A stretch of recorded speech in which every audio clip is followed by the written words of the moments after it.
ಪ್ರಜಾಪ್ರಭುತ್ವದ ದೇಗುಲಕ್ಕೆ ಆಗಂತುಕರ ದಾಂಗುಡಿ ಆತಂಕ ಹೆಚ್ಚಾಗಿತ್ತು. 22 ವರ್ಷಗಳ ಹಿಂದೆ ಅಂದ್ರೆ ಡಿಸೆಂಬರ್ 13, 2001 ನಿನ್ನೆ ಆದಂತಹ ಘಟನೆಯನ್ನ ಮತ್ತೆ ನೆನಪಿಸಿದೆ.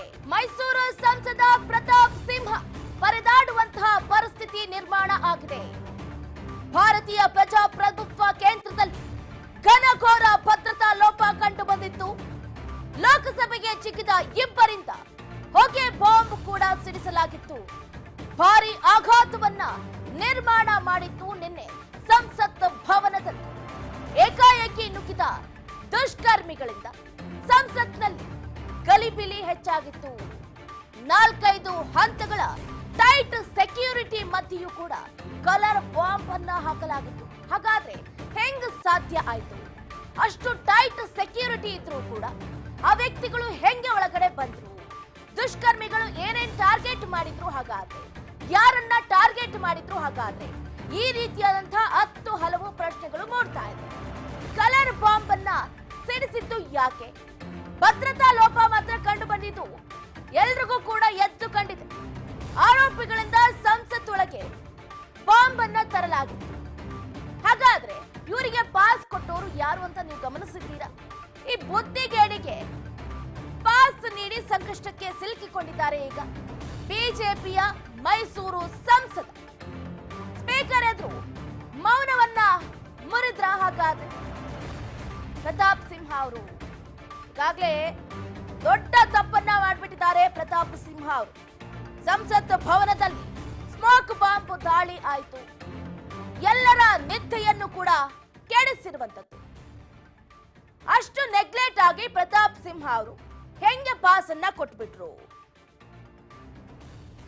ಇಬ್ರು ದುಷ್ಕರ್ಮಿಗಳಿಗೆ ಪ್ರತಾಪ್ ಸಿಂಹ ಅವರ ಕಚೇರಿಯಿಂದಾನೆ ಪಾಸ್ ಕೊಟ್ಟಿರುವಂತದ್ದು. ಆ ಪಾಸ್ಗೆ ಪ್ರತಾಪ್ ಸಿಂಹ ಅವರೇ ಸೈನ್ ಕೂಡ ಹಾಕಿದ್ದಾರೆ. ಹಂಗಾರೆ ಏನು ನೋಡ್ದೇನೆ ಪ್ರತಾಪ್ ಸಿಂಹ ಅವರು ಸಹಿಯನ್ನ ಹಾಕಿದ್ರ? ನೀವು ಮೈಸೂರು ಸಂಸದರಾಗಿ ಸಂಸತ್ ಮೇಲೆ ಹಾಗಾದ್ರೆ ನಿಮಗೆ ಇರುವಂತಹ ಜವಾಬ್ದಾರಿ ಪ್ರೀತಿ ಇಷ್ಟೇನಾ? ಯಾರೋ ಬರ್ತಾರೆ, ಯಾರೋ ಹೋಗ್ತಾರೆ, ನನ್ಗೇನೊಂದ್ ಸೈನ್ ಹಾಕಿದ್ರೆ ಸಾಕಪ್ಪ, ಏನಾಗೋದಿಲ್ಲ ಬಿಡು, ನಾನು ಸೇಫ್ ಅಂತ ಅನ್ಕೊಂಡಿದ್ರೇನೋ ಗೊತ್ತಿಲ್ಲ. ಬಟ್ ಈಗ ಮೇಜರ್ ಮಿಸ್ಟೇಕ್ ಆಗೋಗ್ಬಿಟ್ಟಿದೆ ಪ್ರತಾಪ್ ಸಿಂಹ ಅವರಿಂದಾನೆ. ಉಭಯ ಕಲಾಪದಲ್ಲಿ ಭಾರಿ ಟೆನ್ಷನ್ ಉಂಟಾಗಿತ್ತು. ಸದ್ಯ ಯಾವುದೇ ರೀತಿಯಾದಂತಹ ಪ್ರಾಣ ಅಪಾಯ ಸಂಭವಿಸಿಲ್ಲ. ಲೋಕಸಭೆ ಹೊರಗಡೆಯಿಂದ ಸಂಸದರಂತೂ ದಿಕ್ಕಾಪಾಲಾಗಿ ಓಡೋಗ್ಬಿಟ್ರು. ಅದ್ರಲ್ಲಿ ರಾಹುಲ್ ಗಾಂಧಿ ಅವರು ಕೂಡ ಇದ್ರು. ಒಂದು ಕ್ಷಣ ದಿಗ್ಭ್ರಾಂತರಾದ್ರು. ಇದೆಂಗೆ ಒಂದು ಸೊಳ್ಳೆನೂ ಕೂಡ ನುಸುಳೋದಕ್ಕೆ ಕಷ್ಟ ಆದಂತಹ ಪರಿಸ್ಥಿತಿ ಇರುತ್ತೆ. ಅಂಥದ್ರಲ್ಲಿ ಸದಸ್ಯರೇ ಅಲ್ಲದವರಿಗೆ ಪಾಸ್ ಅನ್ನ ಕೊಟ್ಟು ಪ್ರತಾಪ್ ಸಿಂಹ ಅವರು ಪರದಾಡುವಂತಹ ಪರಿಸ್ಥಿತಿಯಂತೂ ನಿರ್ಮಾಣ ಆಗಿರೋದ್ರಲ್ಲಿ ಯಾವುದೇ ರೀತಿಯಾದಂತಹ ಡೌಟ್ ಇಲ್ಲ.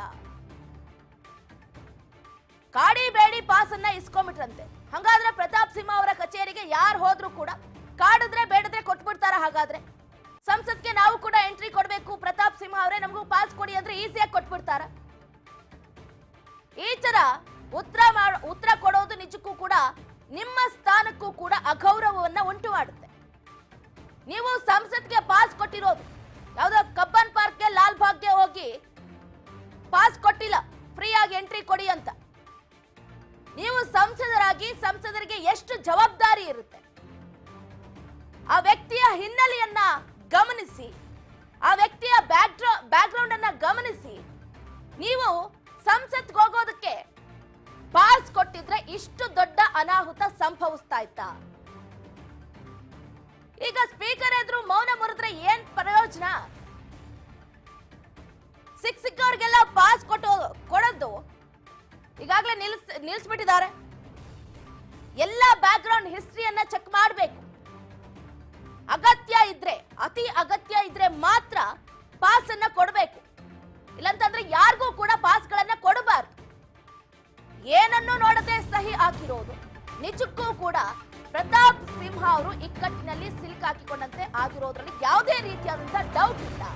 ಸಂಸತ್ ಭವನದಲ್ಲಿ ನಿನ್ನೆ ಭಾರಿ ಭದ್ರತಾ ಲೋಪ ಕಂಡು ಬಂದಿದೆ. ರಾಷ್ಟ್ರಪತಿಗಳ ಭೇಟಿಗೆ ಮುಂದಾಗಿದೆ ಇಂಡಿಯಾ ಒಕ್ಕೂಟ. ಒಂದು ಅಸ್ತ್ರ ಸಿಕ್ಕಿದೆ. ಇನ್ನೇನು ಕೆಲವು ಕ್ಷಣಗಳಲ್ಲಿ ರಾಷ್ಟ್ರಪತಿಗಳ ಭವನಕ್ಕೆ ಭೇಟಿಯನ್ನ ನೀಡಲಿದೆ ಇಂಡಿಯಾ ಒಕ್ಕೂಟ. ಭದ್ರತಾ ಲೋಪದ ಬಗ್ಗೆ ಸೈಲೆಂಟ್ ಮಾಡ್ತಾರೆ. ಸಂಸತ್ ಭವನದಲ್ಲಿ ನಿನ್ನೆ ಏನಾಯ್ತಲ್ಲ ಭದ್ರತಾ ಲೋಪ, ಅದನ್ನ ಖಂಡಿಸಿ ರಾಷ್ಟ್ರಪತಿಗಳ ಭೇಟಿಗೆ ಮುಂದಾಗಿದೆ. ಇನ್ನೇನು ಕೆಲವೇ ಕೆಲವು ಕ್ಷಣಗಳಷ್ಟೇ ರಾಷ್ಟ್ರಪತಿಗಳಿಗೆ ದೂರು ನೀಡ್ತಾರೆ. ಇಡೀ ಸಂಸತ್ತನ್ನೇ ಒಂದು ಕ್ಷಣ ಶೇಕ್ ಮಾಡಿಬಿಟ್ರು. ಗಮನಿಸ್ತಾ ಇದ್ದೀರಲ್ಲ, ಈಕೆ ನೀಲಂ ಕೌರ್ ಹರಿಯಾಣದವಳು, ಸಾಗರ್ ಶರ್ಮಾ ಮತ್ತೊಬ್ಬ ಆರೋಪಿ ಮನೋರಂಜನ್ ಈತಾನೇ ಮೈಸೂರು ಆರೋಪಿಯಾಗಿದ್ದಾನೆ. ಪ್ರತಾಪ್ ಸಿಂಹ ಅವರ ಆಪ್ತ ಅಂತಾನೂ ಕೂಡ ಹೇಳ್ಕೊಂಡಿದ್ದಾನೆ. ಆದ್ರೆ ಪ್ರತಾಪ್ ಸಿಂಹ ಅವರಿಗೆ ಮನೋರಂಜನ್ ಯಾರು ಅನ್ನೋದೇ ಗೊತ್ತಿಲ್ವಂತೆ. 3 ತಿಂಗಳಿಂದ ಕಾಡಿ ಬೇಡಿ ನಮಗೆ ಸಂಸತ್ಗೆ ಹೋಗ್ಬೇಕು, ನಮಗೆ ಪಾಸ್ ಕೊಡಿ ಅಂತ ಕೇಳ್ತಾ ಇದ್ರಂತೆ. ಹಾಗಾಗಿ ಪ್ರತಾಪ್ ಸಿಂಹ ಅವರು ಮನೋರಂಜನ್ ಅವರಿಗೆ ಸಹಿ ಮಾಡಿನೇ ಪಾಸ್ ಅನ್ನ ಕೊಟ್ಟಿರುವಂತದ್ದು. ಇನ್ನೊಬ್ಬ ಅಮೂಲ್ ಶಿಂದೆ, ಈತ ಕೂಡ ಮಹಾರಾಷ್ಟ್ರದವನು. ಮಹಾರಾಷ್ಟ್ರ ಎಲ್ಲಿ, ಹರಿಯಾಣ ಎಲ್ಲಿ, ಮಧ್ಯಪ್ರದೇಶ ಎಲ್ಲಿ, ಮೈಸೂರು ಎಲ್ಲಿ? ಹಾಗಾದ್ರೆ ಈ 4 ಜನ ಹೆಂಗ್ ಕನೆಕ್ಟ್ ಆದ್ರು ಅನ್ನುವಂತಹ ಪ್ರಶ್ನೆಯೂ ಕೂಡ ಮೂಡುತ್ತೆ. ಅಫ್ಕೋರ್ಸ್ ಇದು ಸಾಮಾಜಿಕ ಜಾಲತಾಣದಿಂದ ಆದಂತಹ ಕನೆಕ್ಷನ್. ನೀಲಂ ಕೌರ್ ಆಗಿರ್ಲಿ, ಸಾಗರ್ ಶರ್ಮಾ ಆಗಿರ್ಲಿ, ಮನೋರಂಜನ್ ಆಗಿರ್ಲಿ, ಇತ ಅಮೂಲ್ ಶಿಂದೆ ಆಗಿರ್ಲಿ, ಎಲ್ಲರ ಟಾರ್ಗೆಟ್ ಒಂದೇ, ಸಂಸತ್ ಭವನದ ಒಳಗಡೆ ನುಗ್ಗಬೇಕು. ಹಾಗಾಗಿನೇ ಸಾಮಾಜಿಕ ಜಾಲತಾಣಗಳಲ್ಲಿ ಭಾರಿ ಚರ್ಚೆಯನ್ನ ನಡೆಸಿದ್ದಾರೆ. ಒಬ್ರಿಗೊಬ್ರು ಮೆಸೇಜ್ಗಳನ್ನ ಮಾಡ್ಕೊಂಡಿದ್ದಾರೆ. ಇದೇ ದಿನ ನಾವು ಅಂದ್ರೆ ಗಮನಿಸಿದ್ದೀರಾ, 13/12/2001 ಕೂಡ ಇದೇ ರೀತಿಯಾಗಿ ಸಂಸತ್ ಮೇಲೆ ಉಗ್ರರು ದಾಳಿಯನ್ನ ನಡೆಸಿರ್ತಾರೆ. ಅದೇ ಡೇಟ್ ಅನ್ನ ಮೈಂಡ್ ನಲ್ಲಿ ಇಟ್ಕೊಂಡಿದ್ದಾರೆ. ಡಿಸೆಂಬರ್ 13, 2023 ಮ್ಯಾಚ್ ಆಗ್ತಾ ಇದೆ. ಈ ದಿನವನ್ನೇ ಟಾರ್ಗೆಟ್ ಮಾಡಿದ್ದು ಯಾಕೆ ಹಾಗಾದ್ರೆ ಅನ್ನುವಂತಹ ಪ್ರಶ್ನೆ ಮೂಡ್ತಾ ಇದೆ. ಈಗಾಗಲೇ 4 ಆರೋಪಿಗಳನ್ನ ವಶಕ್ಕೆ ಪಡ್ಕೊಂಡಿದ್ದಾರೆ. ತನಿಖೆಯೂ ಕೂಡ ಮುಂದುವರೆದಿದೆ. ಲೋಕಸಭೆಯಲ್ಲಿ ಅನಾಮಿಕರ ಎಂಟ್ರಿ ಯಾಕಾಯ್ತು, ಇದರ ಹಿಂದೆ ಯಾರ್ಯಾರು ಇದ್ದಾರೆ, ಅದರ ಬಗ್ಗೆ ಕಂಪ್ಲೀಟ್ ಮಾಹಿತಿಯನ್ನು ಕೂಡ ಪಡೆದುಕೊಳ್ತಾರೆ. ಸದಸ್ಯರೇ ಅಲ್ಲದವರಿಗೆ ಪಾಸ್ ಕೊಟ್ಟು ಈಗ ಇಕ್ಕಟ್ಟಿನ ಪರಿಸ್ಥಿತಿಯಲ್ಲಿ ಪ್ರತಾಪ್ ಸಿಂಹ ಅವರು ಸಿಲುಕಾಕಿಕೊಂಡಿದ್ದಾರೆ. ಇಂಡಿಯಾ ಒಕ್ಕೂಟಕ್ಕೆ ಇದು ಪ್ರಬಲ ಅಸ್ತ್ರ ಸಿಕ್ಕಂತೆ ಆಯ್ತು. 2024ರ ಲೋಕಸಭಾ ಚುನಾವಣೆ ಬೆಳೆ ಸಮೀಪಿಸ್ತಾ ಇದೆ. ಇಷ್ಟು ದೊಡ್ಡ ಮಟ್ಟದ ಘನಘೋರ ದುರಂತ ಬೇರೆ ಸಂಭವಿಸಿದೆ. ಎಲ್ಲಾ ಸಂಸದರ ದೃಷ್ಟಿಯಲ್ಲಿ ಪ್ರತಾಪ್ ಸಿಂಹ ಈಗ ಕೆಟ್ಟವರಾದ್ರು, ಬೇಕು ಅಂತಾನೆ ಮಾಡಿದ್ರ ಹೇಗೆ ಅನ್ನುವಂತಹ ಪ್ರಶ್ನೆ ಕೂಡ ಮೂಡ್ತಾ ಇದೆ. ಇದೆಲ್ಲದಕ್ಕೂ ಸಿಲ್ಲಿಯಾಗಿ ಆನ್ಸರ್ ಮಾಡೋದಲ್ಲ, ಅವ್ರ ಬ್ಯಾಕ್ ಗ್ರೌಂಡ್ ತಿಳ್ಕೊಳ್ದಿರಾ ಪ್ರತಾಪ್ ಸಿಂಹ ಅವರು ಪಾಸ್ ಅನ್ನ ಕೊಟ್ಟಿದ್ದಾರೆ. ಇದರ ಕಂಪ್ಲೀಟ್ ಹೊಣೆಯನ್ನು ಕೂಡ ಪ್ರತಾಪ್ ಸಿಂಹ ಅವರೇ ಒಪ್ಕೋಬೇಕಾಗುತ್ತೆ. ಇದರ ಕಂಪ್ಲೀಟ್ ಜವಾಬ್ದಾರಿ ಕೂಡ ಈಗ ಪ್ರತಾಪ್ ಸಿಂಹ ಅವರ ಮೇಲೆ ಇರುವಂತದ್ದು. ಒಟ್ಟಾರೆಯಾಗಿ ದೇಶದ ಹೃದಯವನ್ನೇ ಒಂದು ಕ್ಷಣ ದಸಕ್ ಮಾಡ್ಬಿಟ್ರು. ಗೊತ್ತಿಲ್ಲದೆ ಇರೋರಿಗೆಲ್ಲ ಪಾಸ್ ಕೊಟ್ಟು ಭಯದ ವಾತಾವರಣವನ್ನು ಕೂಡ ನಿರ್ಮಾಣ ಮಾಡಿದ್ರು. ಇನ್ನೇನು ಕೆಲವು ಕ್ಷಣ ಅಷ್ಟೇ ಬಾಕಿ ಇದೆ. ರಾಷ್ಟ್ರಪತಿಗಳಿಗೆ ದೂರು ಕೊಡ್ತಾರೆ. ಅದಾದ ನಂತರ ಬಿಜೆಪಿ ಸಂಸದ ಪ್ರತಾಪ್ ಸಿಂಹ ಅವರು ಇದೆಲ್ಲದಕ್ಕೂ ಕೂಡ ಉತ್ತರವನ್ನ ಕೊಡಬೇಕಾಗುತ್ತೆ. ಏನು ಉತ್ತರವನ್ನ ಕೊಡ್ತಾರೆ ಅನ್ನೋದನ್ನ ಕಾದಷ್ಟೇ ನೋಡ್ಬೇಕಾಗುತ್ತೆ. ಒಟ್ಟಾರೆಯಾಗಿ ಚಳಿಗಾಲದ ಅಧಿವೇಶನಕ್ಕೆ ಪ್ರೇಕ್ಷಕರಾಗಿ ಬಂದು ಹುಚ್ಚಾಟವನ್ನ ಮೆರೆದಿರೋದು ಎಷ್ಟರ ಮಟ್ಟಿಗೆ ಸರಿ ಇದೆ. ಅದರಲ್ಲೂ ಕೂಡ ಡೇಟ್ ಸಿಂಕ್ ಆಗ್ತಾ ಇದೆ. 2001ಕ್ಕೂ 2023ಕ್ಕೂ ಹಾಗಾದ್ರೆ ಏನ್ ಲಿಂಕ್ ಇದೆ? 2001 ಡಿಸೆಂಬರ್ 13 ಉಗ್ರರು ದಾಳಿಯನ್ನ ನಡೆಸಿರ್ತಾರೆ. ನಿನ್ನೆ ಆದಂತಹ ಕಹಿ ಘಟನೆಗೂ ಕೂಡ ಇದೇ ಉಗ್ರರು ಅಂತಾರೆ ಹೇಳ್ಬೋದು. ಸಂಸತ್ ಮೇಲೇನೆ ಸ್ಮೋಕ್ ಬಾಂಬ್ ದಾಳಿಯನ್ನ ನಡೆಸಿದ್ದಾರೆ ಅಂದ್ರೆ ಇವರು ಕೂಡ ಉಗ್ರರು.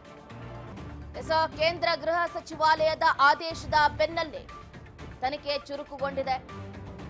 ಲೋಕಸಭೆ ಭದ್ರತಾ ಲೋಪ ತೀವ್ರಗೊಳ್ತಾ ಇದೆ ತನಿಖೆ. ಸಂಸತ್ನಲ್ಲಿ ಭದ್ರತಾ ಲೋಪದ ಬೆನ್ನಲ್ಲೇ ತನಿಖೆ ಕೂಡ ಸ್ಟ್ರಾಂಗ್ ಆಗ್ತಾ ಇದೆ. ಕೇಂದ್ರ ಗೃಹ ಸಚಿವಾಲಯದ ಆದೇಶದ ಬೆನ್ನಲ್ಲೇ ತನಿಖೆ ಆರಂಭ ಆಗಿರುವಂತದ್ದು. ಗ್ಯಾಲರಿಯಿಂದ ಲೋಕಸಭಾ ಸದನಕ್ಕೆ ಇಬ್ಬರು ಯುವಕರು ಜಿಗಿದಿರ್ತಾರೆ. ಸರ್ವಾಧಿಕಾರ ನಡೆಯಲ್ಲ ಅಂತ ಉದ್ಘೋಷ ಕೂಗಿರ್ತಾಳೆ ಇದಕ್ಕೆ ನೀಲಂ ಕೌರ್. ಮೇಜು ಬೆಂಚು ಹತ್ತಿ ಸಭಾಧ್ಯಕ್ಷರ ಪೀಠದ ಓಟ ಕೂಡ ಆಗಿರುತ್ತೆ. ಯಾವಾಗ ಸಂಸತ್ನಲ್ಲಿ ಭದ್ರತಾ ಲೋಪ ಕಾಣಿಸ್ಕೊಳ್ತು, ಏನಿದ್ರ ಹಿನ್ನೆಲೆ ಅಂತ ತನಿಖೆ ಕೂಡ ಚುರುಕುಗೊಂಡಿರುವಂತದ್ದು. ಕೇಂದ್ರ ಗೃಹ ಸಚಿವಾಲಯವು ಕೂಡ ಈಗಾಗಲೇ ಗ್ರೀನ್ ಸಿಗ್ನಲ್ ನ ಕೊಟ್ಟಿದೆ. ಸಿಆರ್ಪಿಎಫ್ನ ಡಿಜಿ ಅನೀಶ್ ದಯಾಳ್ ಅವರ ನೇತೃತ್ವದಲ್ಲಿ ತನಿಖೆಯನ್ನ ಆರಂಭ ಮಾಡಲಾಗಿದೆ. ಕಂಪ್ಲೀಟ್ ಮಾಹಿತಿಯನ್ನ ಹೊರತೆಗಿದ್ದಾರೆ. ಯಾಕಂತಂದ್ರೆ ಇದೇನು ಸಾಧಾರಣದ ವಿಷಯ ಅಲ್ಲ. ಕೇಂದ್ರ ಗೃಹ ಸಚಿವಾಲಯ ತಲೆ ಕೆಡಿಸ್ಕೊಂಡೀಗ ಆದೇಶವನ್ನ ಕೊಟ್ಟಿರುವಂತದ್ದು. ಕಂಪ್ಲೀಟ್ ಹಿಸ್ಟ್ರಿಯನ್ನ ತೆಗಿರಿ, ಯಾರಿದ್ರು, ಆ ಗುಂಪಿನ ಹಿಂದೆ ಯಾರಿದ್ದಾರೆ, ಯಾಕವರು ಸಂಸತ್ ಭವನದ ಮೇಲೆ ದಾಳಿಯನ್ನ ನಡೆಸಬೇಕು ಅಂತ ಅನ್ಕೊಂಡು. ಓರ್ವ ಆರೋಪಿ ನಾಪತ್ತೆಯಾಗಿದ್ದಾನೆ. ಆತನ ಬಲೆಗೆ ಈಗ ಪೊಲೀಸರು ಕಾರ್ಯಾಚರಣೆಯನ್ನ ಮುಂದುವರೆಸಿದ್ದಾರೆ. ಏನಾಗುತ್ತೆ ಹಾಗಾದ್ರೆ? ತನಿಖೆಯಲ್ಲಿ ಏನೇನೆಲ್ಲ ವಿಷಯಗಳು ಬಹಿರಂಗ ಆಗಬಹುದು? ಅತ್ತ ಸರ್ವಾಧಿಕಾರ ನಡೆಯೋದಿಲ್ಲ, ಸರ್ವಾಧಿಕಾರನ ಬಂದ್ ಮಾಡಿ, ಜೈ ಭಾರತ್ ಅಂತ ಆಕೆ ಉದ್ಘೋಷವನ್ನ